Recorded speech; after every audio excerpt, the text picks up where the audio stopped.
그 은사가 어떻게 활용되어지는지에 대해서 말씀을 살펴보려고 합니다. 너희는 그리스도의 몸이요 지체의 각 부분이라. 하나님이 교회 중에 몇을 세우셨으니 다 사도겠느냐, 다 선지자겠느냐, 다 병 고치는 은사를 가진 자겠느냐, 다 방언을 말하는 자겠느냐, 다 통역하는 자겠느냐. 자, 오늘날 어느 교회는 모든 성도들이 다 방언만 합니다. 또 어느 교회는 다 예언만 하는 교회가 있어요. 다른 어떤 은사가 드러나지 않고 다 예언만 하고, 또 어느 교회는 병을 고치는 그런, 또 어느 교회는 능력을 행하는 그런 교인들로 구성된 교회들이 있습니다. 이것은 참으로 이상한 현상이라는 것이죠. 우리가 성경 말씀으로 조명을 받아야 되는 것이고, 성경 말씀에 합당한 교회가 바른 교회의 모습이라는 것입니다. 자, 성경은 모든 사람이 동일한 은사를 가질 수 없다는 것이 성경의 말씀이에요. 모든 사람이 다 동일한 은사를 가질 수가 없다. 왜냐하면 우리 몸에는 여러 지체가 있는 것입니다. 그래서 서로 협력하면서 몸을 지탱하고 유지하게 되는 거예요. 그것처럼 그리스도인들도 성령께서 주시는 각기 다른 은사와 재능을 가지고 그리스도의 몸된 교회를 위해서 협력하고 봉사해야 된다. 이것을 지금 주님이 말씀하고 있는 것입니다.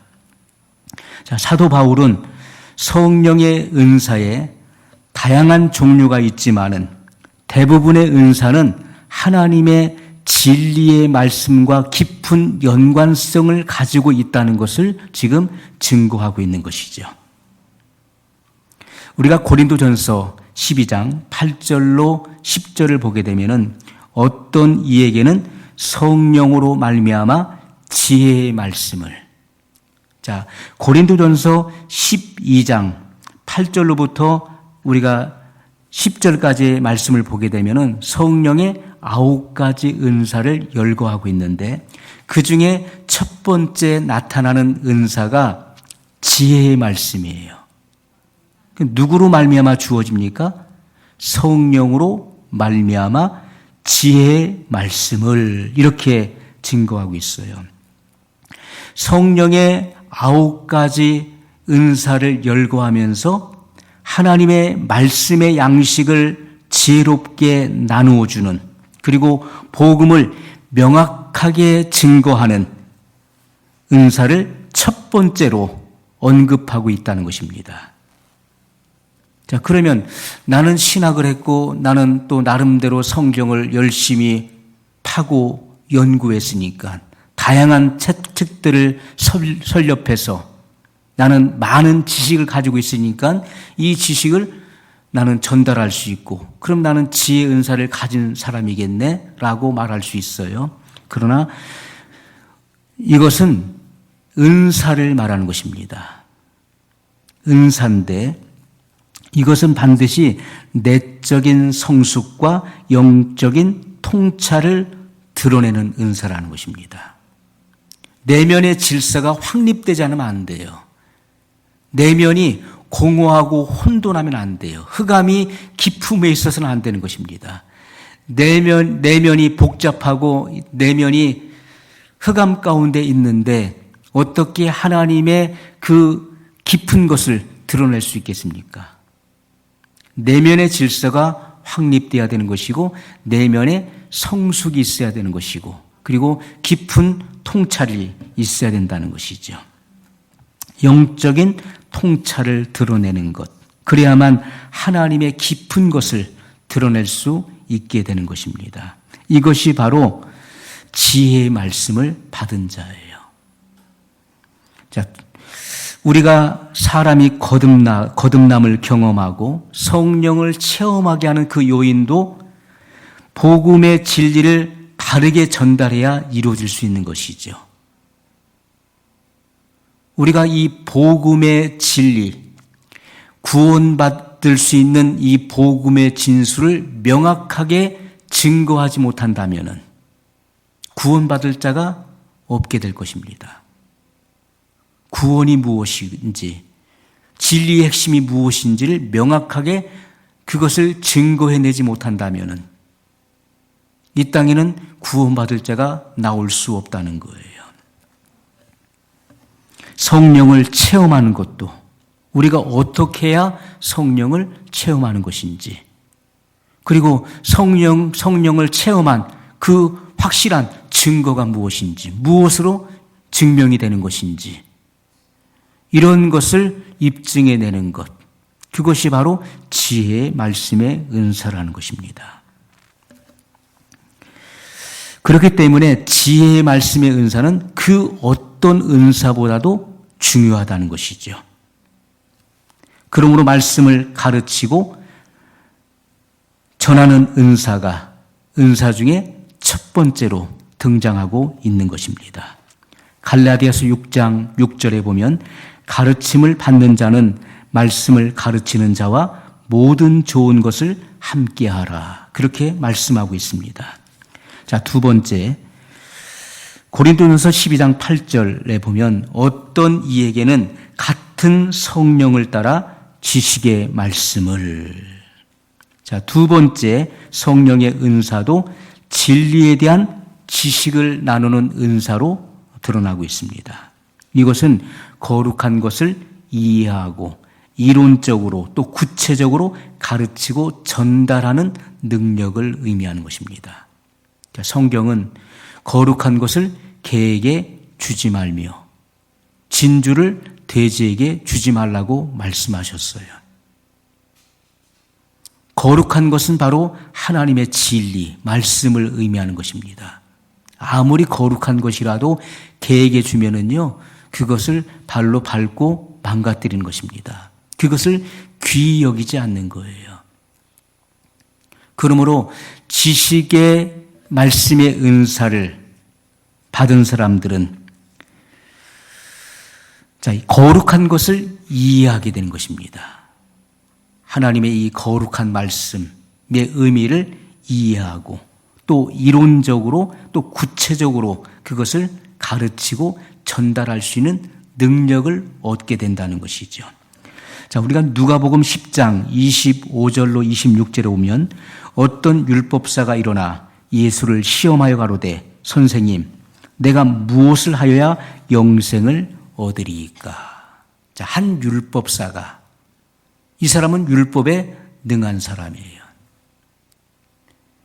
매일같이 율법을 연구하는 학자입니다.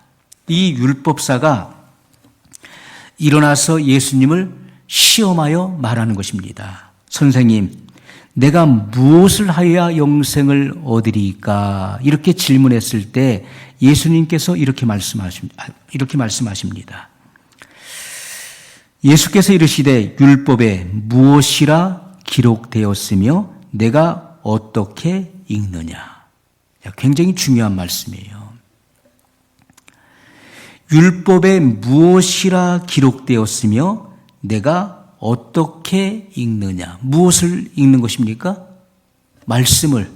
내가 말씀을 어떻게 읽느냐? 이렇게 물어보시는 거예요.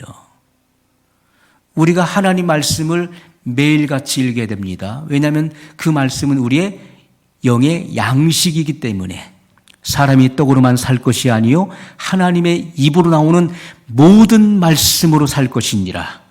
모든 말씀이에요. 이것은 구약과 신약의 말씀을 의미하는 것입니다. 지금은 신약 시대, 새 언약의 시대이기 때문에 구약의 말씀이 필요 없는 것이 아니라 구약과 신약의 말씀을 영의 양식으로 섭취해야 된다는 것입니다. 그것을 영의 양식으로 먹여야 되는 거예요. 나는 하늘로서 내려온 산떡이니, 살아있는 떡, 생명의 떡이니 이 떡을 먹으면 영생하리라 말씀하셨어요. 영생하는 떡이라고 말씀했습니다. 자, 예수님께서는 율법사에게 내가 하나님의 말씀을 어떻게 읽느냐 이렇게 물어보셨어요. 여러분은 하나님의 말씀을 어떻게 읽습니까? 율법에 무엇이라 기록되었으며 내가 그것을 어떻게 읽느냐? 이것은 굉장히 중요한 물음이에요. 우리가 성경을 대할 때, 성경을 읽을 때 어떠한 마음의 자세를 가지고 읽느냐 하는 것은 굉장히 중요한 것이죠. 하나님의 말씀을 내가 사용하기 위해서, 이 말씀을 써먹기 위해서, 아니면 남을 가르치기 위한 목적으로 이 말씀을 읽는 것인가? 아니면 정해진 분량이 있기 때문에 하루에 20장, 30장이라고 하는 그런 정해진 분량이 있기 때문에 그 목표를 달성하기 위해서 읽는 것인가? 어떠한 마음의 자세를 가지고 성경을 대하고 있습니까? 내가 어떻게 읽느냐? 우리는 하나님 말씀을 대할 때 목마른 사슴이 시냇물을 찾기에 갈급함 같이 그러한 영혼의 갈망을 가지고 말씀을 읽어야 된다는 거예요. 내 마음속에 진리를 깨닫고자 하는 그러한 사모하는 마음이 하늘에 사무칠 때 하나님께서는 말씀을 열무로 비추어 우둔한 자에게 깨닫게 하나이다 하는 이 말씀이 우리에게 응하게 되는 것입니다. 더 알고자 하는 마음, 학습자의 자세를 가지고 겸비한 자세를 취하고 주님의 진리에 대한 눈을 열기 위해서 그러한 자세를 가지고 성경을 읽습니까?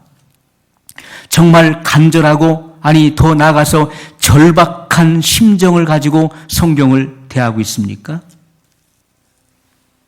그러한 마음을 가지고 성경을 읽을 때 하나님께서는 진리를 보는 눈을 열어주시는 것입니다.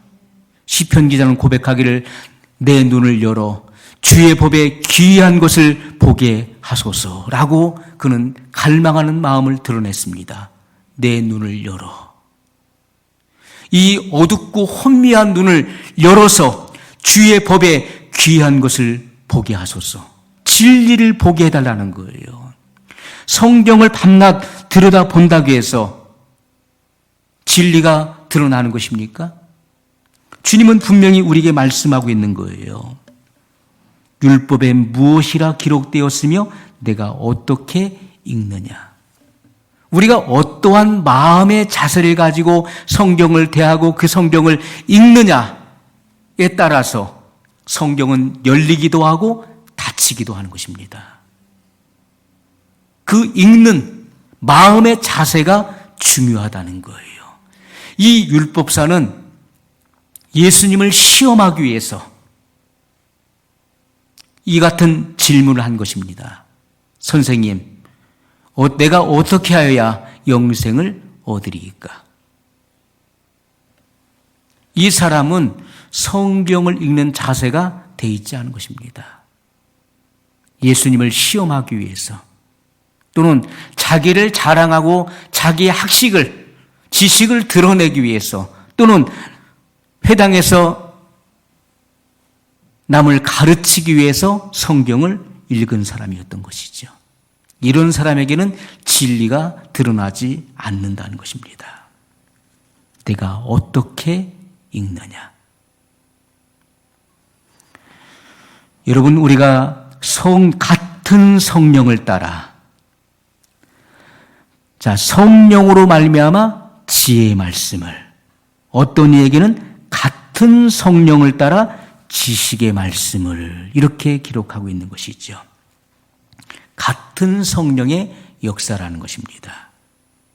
거룩한 것을 이해하는 능력, 그리고 그것을 이론적으로, 구체적으로 가르치고 증거할 수 있는 그러한 능력을 지식의 말씀의 은사라고 하는 것입니다.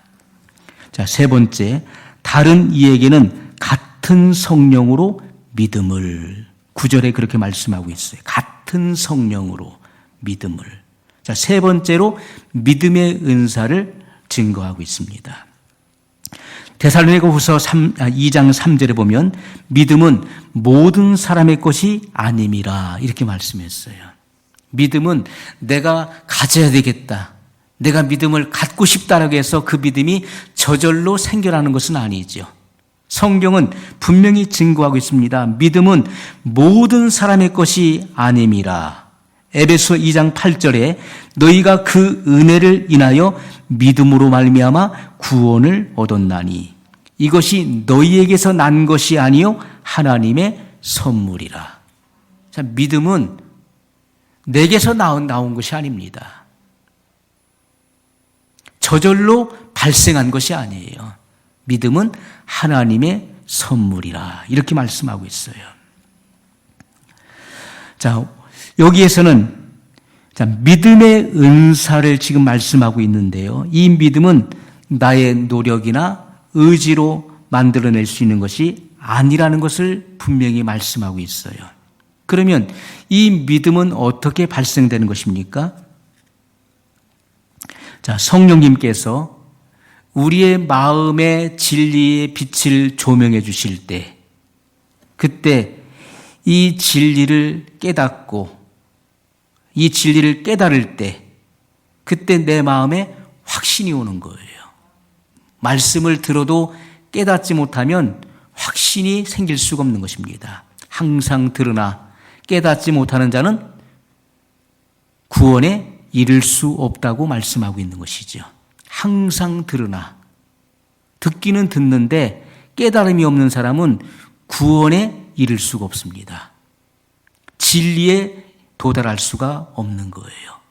그러므로 우리가 성령님께서 진리의 빛을 여러분의 마음에 비춰주실 때 그 말씀을 깨닫게 되면 확신이 생기는 거예요. 그때 성령께서 여러분의 마음에 그 말씀에 대한 인을 쳐주시는 것입니다. 그때 내 안에 믿음이 굳건하게 세워지는 거예요. 말씀을 깨닫지 못하는 사람은 믿음이 세워질 수 없는 거예요. 듣고 깨달을 때 확신이 오고 성령의 인치심으로 말미암아 믿음이 세워진다는 것입니다. 이것이 바로 성경이 말씀하고 있는 믿음에 대한 진리인 것입니다. 자, 그래야만 우리가 이 믿음을 받을 수가 있는 거예요. 그러므로 믿음의 은사를 받은 그리스도인들은 성경 말씀과 조화를 이루는 그런 삶을 살게 되는 것입니다. 다 진리와 연관이 있는 거예요. 믿음의 은사를 받았기 때문에 내가 어떤 이 믿음을 가지고, 이 믿음의 은사를 가지고 어떤 능력을 행사한다, 그런 개념이 아니라 믿음의 은사를 받은 사람들은 내 마음속에 성경 말씀이 조금도 의심 없이 이 말씀이 확신되어지기 때문에 성경 말씀과 조화를 이루는 삶을 살아낸다는 것입니다. 하나님 말씀과 일치된 삶을 살게 되는 것입니다. 이것이 중요한 거예요. 많은 사람들은 나는 믿음의 은사를 받았으니까 내가 믿음으로 선포한다, 그렇게 될지어다 하면서 계속해서 믿음의 선포를 한다면서 그렇게 행하는 사람이 있어요. 자기 자신을 과신하고 또 과시하는 그런, 내게 있는 그 믿음의 은사를 과시하는 이들이 있습니다. 그러나 그것은 성경과 일치되는 것이 아닙니다. 그러므로 우리가 마태복음 7장 22절, 23절의 말씀에 보면 그때 많은 사람이 주님 앞에 나와서 하는 말이 내가 주의 이름으로 선지자 노릇했습니다. 주의 이름으로 귀신을 쫓아내었고 주의 이름으로 많은 능력을 행치 아니하였나이까. 많은 능력을 행하다 왔나이다. 그러나 예수님의 말씀은 내가 너희를 도무지 알지 못하노니 불법을 행한 자들아 내게서 떠나가라 하리라. 많은 사람들은 무엇인가를 드러내길 원합니다. 그러나 성경이 말씀하고 있는 이 믿음의 은사는 하나님의 말씀이 내 안에 확신되어지고 성령의 인치심으로 말미암아 이 말씀이 믿어지기 때문에 성경 말씀과 조화를 이루는 하나님의 말씀과 일치된 그런 삶을 살아낸다는 거예요. 그들이 합법적인 삶을 사는 사람들이고 그들이 주님께 인정받는 사람이 되는 것입니다. 그들이 하나님께 착하고 신실한 종들이 되는 것임을 말씀하고 있어요.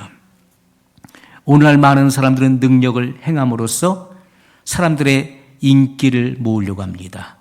자기의 영달을 추구합니다. 그것이 중요한 것이 아니라는 것이지요. 중요한 것은 하나님과의 관계예요. 성경 말씀과 일치된 삶을 사느냐, 성경 말씀에 정말 부합한 말씀에 적중하는 삶을 살아내느냐, 그들만이 천국에 들어간다는 것입니다. 이 땅에서 아무리 능력을 행사하고 인기를 한 몸에 모아도 하나님 말씀을 이탈한 그런 삶은요, 천국에 들어갈 수가 없어요. 결국 하나님의 준엄한 심판대 앞에서 불법을 행한 자여, 나는 너를 도무지 알지 못한다. 내게서 떠나가라. 마귀와 함께 영영한 불에 들어가라. 그렇게 주님의 판결을 받게 된다는 것입니다. 성경이 말씀하고 있는 이 모든 은사들은 바로 하나님의 진리와 깊은 연관성을 가지고 있다는 것을 우리가 분명히 알아야 되는 것입니다. 자, 네 번째, 다섯 번째 이어지는 말씀, 9절로 10절의 말씀입니다. 어떤 이에게는 한 성령으로 병 고치는 은사를, 어떤 이에게는 능력 행함을, 이렇게 말씀하고 있어요. 자, 네 번째, 다섯 번째 가서야 능력, 권능에 대한 은사를 언급하고 있다는 것이죠. 자, 첫 번째가 무엇입니까? 지혜의 말씀의 은사. 두 번째는 지식의 말씀의 은사예요. 세 번째는 믿음의 은사. 자, 네 번째, 다섯 번째 가서야 병 고치는 은사, 능력 행하는 은사가 나오고 있다는 것입니다. 오늘날 많은 사람들이 추구하는 은사는 신유의 은사, 병을 고치고, 그리고 능력을 행하는 은사를 선호하고 있죠. 왜냐하면 이것은 눈으로 보이는 은사이기 때문에, 겉으로 드러나는 은사이기 때문에 그러한 은사를 선호합니다. 이것은 성경의 진리를 잘 모르기 때문에 이렇게 구하는 것입니다. 가장 중요한 것이 무엇인가를 우리가 알아야 되는 것이죠. 자, 여섯 번째, 어떤 이에게는 예언함을. 여섯 번째 가서 예언의 은사가 나오고 있습니다. 그런데 많은 사람들이 이 예언의 은사를 오해하고 있죠. 자, 성경이 말씀하고 있는 이 예언의 은사는 사사로운 것을 예언하는 것이 아니라는 거예요. 당신의 사업은 앞으로 2년 후에는 번창하게 될 것입니다. 당신은 얼마 못 가서 망합니다. 그 사람의 어떤 운명이나 사업이나 그 사람의 어떤 성공이나 건강이나 실패나 이러한 것들을 말하는 은사를 예언의 은사라고 하지 않는다는 것입니다. 이것은 점쟁이들이 하는 거예요. 이것은 무당들이 행하는 것입니다. 오늘 많은 사람들이 예언의 은사를 받았다고 하면서 그러한 사사로운 그런 예언을 행하는 이들이 많이 있어요. 그러나 성경이 말씀하고 있는 예언의 은사가 무엇인지를 우리는 분명히 알아야 되겠죠. 자, 성경이 말씀하고 있는 예언의 은사는 교회의 미래에 관한 것입니다. 교회의 전망을 보는 것입니다. 우리가 예언의 은사를 받지 못하면은 교회의 전망을 내다볼 수가 없는 거예요. 앞으로 무슨 일이 발생하고 어떠한 일이 있는다는 것, 사탄의 미혹이 어떻게 일어난다는 것 전혀 알 수가 없는 것입니다. 사단의 역사도 이해할 수 없고 분별할 수도 없는 거예요. 이 예언의 은사, 예언은 무엇과 관련이 있습니까? 성경 말씀과 관련이 있는 거예요. 그러니까 성경의 예언은 무엇입니까? 요한계시록과 다니엘서, 또 성경 곳곳에 주님께서 예언으로 숨겨두신 말씀들이 있는 것이죠. 자, 이러한 말씀들을, 그 의미를 깨닫는 것입니다. 여러분 누구나 다 다니엘서를 펼쳐보면은 이 다니엘서의 내용을 다 이해하고 깨달을 수 있나요? 요한계시록을 보면은 다 그 진리를 알 수 있습니까? 수많은 상징들로 돼 있는 이러한 말씀들을 누구나 다 펼쳐보고 읽는다고 해서 이 말씀을 다 이해할 수 있나요? 그렇지 못하는 것입니다. 그렇기 때문에 예언의 은사가 필요한 거예요. 교회의 전망을 내다볼 수 있는 그러한 능력을 말하는 것입니다. 사단의 그런 역사가 어떻게 과거로부터 진행되어 왔으며 미래에는 어떠한 미혹으로 이것이 전개될 것인가를 통찰하는 것입니다. 그걸 보는 거예요. 마귀의 역사 그리고 하나님의 역사를 분별하고 그 시기를 가늠하고 깨닫는 은사를 바로 예언의 은사라고 말하는 것입니다. 이것은 성령님께서 주시는 분명하고도 확실한 은사예요. 그러므로 교회 속에는 예언의 은사를 받은 자들이 있어서 이 예언의 말씀을 이해하고 깨닫고 그것을 전해줄 수 있어야 되는 것입니다. 자, 7번째, 10절에 보면 어떤 이에게는 영들 분별함을 이렇게 말씀하고 있어요. 영들을 분별한다는 것, 이것은 지금 마지막 시대를 살아가고 있는 우리들에게 너무나 절실하고 필요한 은사라고 봅니다. 영들을 분별한다는 것, 진리의 영과 그리고 거짓의 영을 어떻게 분별할 수 있는가 하는 거예요. 이것은 우리가 영들을 분별하는 은사를 받아야 되는 것입니다. 그런데 어떻게 분별합니까? 난 은사를 받았으니까 이 사람은 진리의 영이고 내가 보니까 저 사람은 거짓 영을 받았어. 그것이 아니라 하나님의 말씀으로 분별하는 거예요. 영들을 분별하는 은사도 하나님의 말씀과 연관성을 가지고 있는 거예요. 말씀을 떠나서는 안 되는 것입니다. 고린도전서 2장 13절에 우리가 이것을 말하거니와 사람의 지혜에 가르친 말로 아니하고 오직 성령의 가르치신 것으로 하니, 사람의 지혜의 말로 하는 것이 아니라 분별도 성령의 가르치신 것, 무엇입니까? 말씀이죠. 모든 성경은 하나님의 감동으로 기록된 말씀이라고 증거하고 있습니다. 그러므로 모든 교훈과 책망과 바르게 함과 의로 교육하기에 유익한 말씀이라고 성경은 증거하고 있는 것이죠. 성령의 가르치신 것, 그것은 바로 하나님의 말씀을 의미하는 것입니다.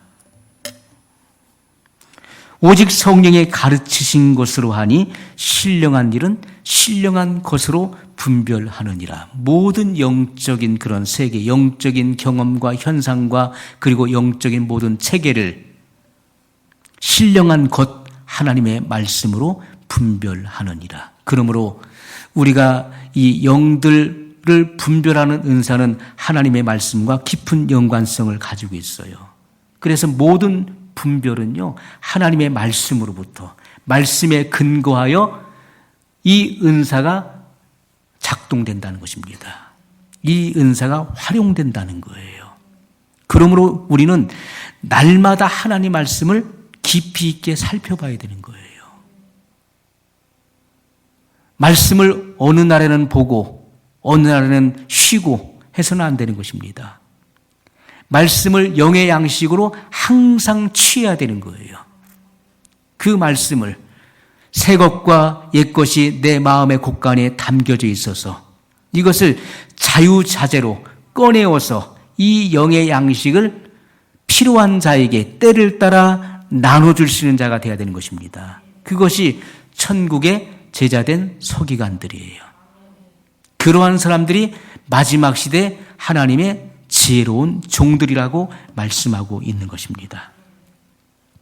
자, 영들을 분별하지 못하게 되면은 사탄의 역사를 성령의 역사로 믿고 따르게 됩니다. 영들을 분별하지 못하니까 마귀는 간교한 자이기 때문에 그 미혹이 강한 것입니다.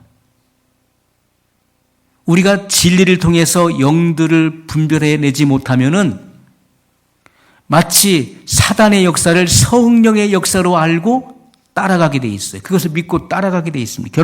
그러다가 결국 회개도 하지 못하고 지옥에 가는 것이죠. 성령으로 시작하였다가 육체로 마쳤던 갈라디아 성도들처럼 그러한 현상이 오늘날에도 얼마든지 일어날 수 있다는 것입니다. 자, 성경은 들 짐승 중에 뱀이 가장 간교한 자라고 성경은 기록하고 있습니다. 이 옛 뱀이 누굽니까? 마귀죠. 옛 뱀, 그는 속이는 자입니다. 옛 뱀이라고 성경에 나올 때는 바로 속임을 의미하는 것입니다. 속이는 거예요. 진리를 변개시키는 것입니다. 그러므로 사단이 자기 영으로 성령의 사람들까지도 은사나 능력으로 교만하게 만드는 거예요. 성령의 역사와 유사하게 마귀도 은사를 갈망하는 이들에게 은사를 주는 거예요. 마치 성령의 은사인 것처럼. 그러나 그 열매를 보면 우리가 알 수가 있는 것이죠. 유사한 은사를 줘요. 능력을 행하게 하고 병을 고치게 하고 하는 그런 은사를 주는 것입니다. 그러므로 높아지게 만드는 거예요. 교만해져요. 우리가 성령의 인도를 받는 사람, 바른 성령의 은사를 받은 사람들은요, 주위의 사람들이 따르고 존경하고 높여도 높아지지 않습니다. 왜냐하면 하나님을 경외하는 그 경외심이 중심에 있기 때문에 그는 겸손한 거예요. 그러나 그렇지 않은 사람들은 쉽게 교만해지고 높아집니다. 마귀는 그러한 인간의 부패하고 타락한 속성을 알기 때문에 은사나 능력으로 교만하게 만듭니다.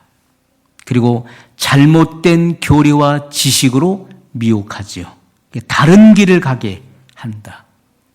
마지막 시대 영원한 지옥으로 끌고 가는 것입니다.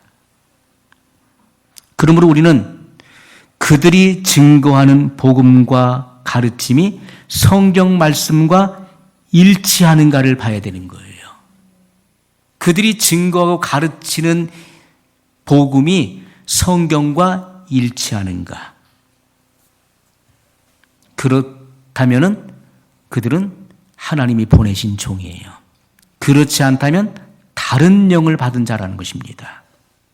요한일서 4장 1절에 사랑하는 자들아 영을 다 믿지 말고 오직 영들이 하나님께 속하였나 시험하라. 많은 거짓 선지자가 세상에 나왔음이니라. 여러분, 우리가 마지막 시대에 사단의 사자들도 하나님의 사자들로 가장하는 것입니다. 그렇기 때문에 많은 성도들이 미혹되고 속게 되는 것이죠. 성경은 사도 요한을 통해 분명히 말씀하신 거예요. 사랑하는 자들아 영을 다 믿지 말라. 그 영이 다 하나님께로부터 왔다라고 보장할 수가 없는 것입니다. 나는 하나님의 영을 받았어. 나 성령 받은 사람이야. 라고 말한다고 해서 그것을 그대로 믿지 말라는 거예요. 영을 다 믿지 말고 오직 영들이 하나님께 속하였나 시험하라. 많은 거짓 선지자가 세상에 나왔음이라. 자, 그러므로 두 번째, 그들의 삶의 열매로 그들의 영을 판단할 수 있다. 이렇게 말씀하고 있어요. 자, 첫 번째는 무엇입니까? 그 영이 하나님께 속하였는가 아니면 다른 영인가를 분별할 수 있는 첫 번째 방법은 그들이 증거하는 이 복음과 가르침이 성경 말씀에 일치하는가를 봐야 되는 것이고, 두 번째는 그들의 삶의 열매로 그들의 영을 판단할 수 있는 것이다. 이렇게 말씀하고 있습니다. 그러므로 영을 분별하는 은사도 진리의 말씀과 깊은 연관성을 가지고 있다는 것이죠.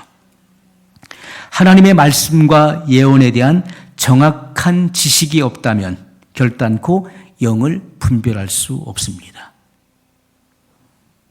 자, 마지막으로 8번째와 9번째 나오는 은사가 10절에 나와 있습니다. 다른 이에게는 각종 방언 말함을, 어떤 이에게는 방언들 통역함을 주시나니. 자, 사도 바울은 성령의 감동으로 방언의 은사를 가장 마지막 8번째, 그리고 방언 통역을 9번째에 기록했다는 것입니다. 고린도 교회가 가장 선호했었던 은사는 방언의 은사였어요. 너나 할 것 없이 다 방언을 했습니다. 그러니까 새로운 사람이 교회에 와서 보니까 이상한 말들을 다 하고 있는 거예요. 자기 자신을 드러내기 위해서 난 이런 방언 받았다, 나는 저런 방언 받았다, 서로 자기 자신을 과시하듯이 경쟁하듯이 다 모든 사람이 방언을 말하니까 새로운 사람이 왔다가 그 광경을 보고 이것은 잘못된 거예요. 완전 미친 거예요. 그러므로 우리가 방언은 아무 때라는 것이 아니라는 것을 말씀하고 그 상황을 분별해야 된다. 방언을 하는 사람은 차설을 따라서 하고, 그리고 반드시 방언 통역하는 사람이 있어야 된다. 이러한 질서를 바울이 말했던 것입니다. 그러므로 우리가 초신자가 듣기에 새로운 사람이 교회에 왔다가 찾아왔다가 다 방언을 말하면은 오히려 시험에 들기 때문에 우리가 깨달은 5마디의 말이 1만 마디의 방언보다도 낫다. 이렇게 말씀했던 것입니다. 그러므로 우리가 방언을 말하는 사람은 자기의 덕을 세우라. 이렇게 증거했던 것이죠. 방언은 중요한 것이지만은 그러나 경우와 상황에 따라서 해야 된다는 것을 분명히 말씀했습니다. 오늘 우리들은 이 말씀을 통해서 무엇이 가장 중요한 은사인지, 또 그 모든 은사는 교회의 유익을 위해서 활용돼야 된다는 사실을 말씀을 통해서 발견했습니다. 하나님의 진리에 대해서 깊은 통찰이 열리고 말씀을 날마다 사모하는 간절한 마음으로 상고하는 가운데 성령의 나눠주심을 따라 은사를 받고 그 은사의 활용을 통해서 교회를 유익되게 하는 믿음의 성도들이 되시기를 예수님의 이름으로 축복합니다. 우리 같이 기도하겠습니다. 말씀을 기억하면서 한 목소리로 기도합니다. 영원하신 하나님 아버지 감사합니다. 한 성령의 역사를 통해서 각 사람들에게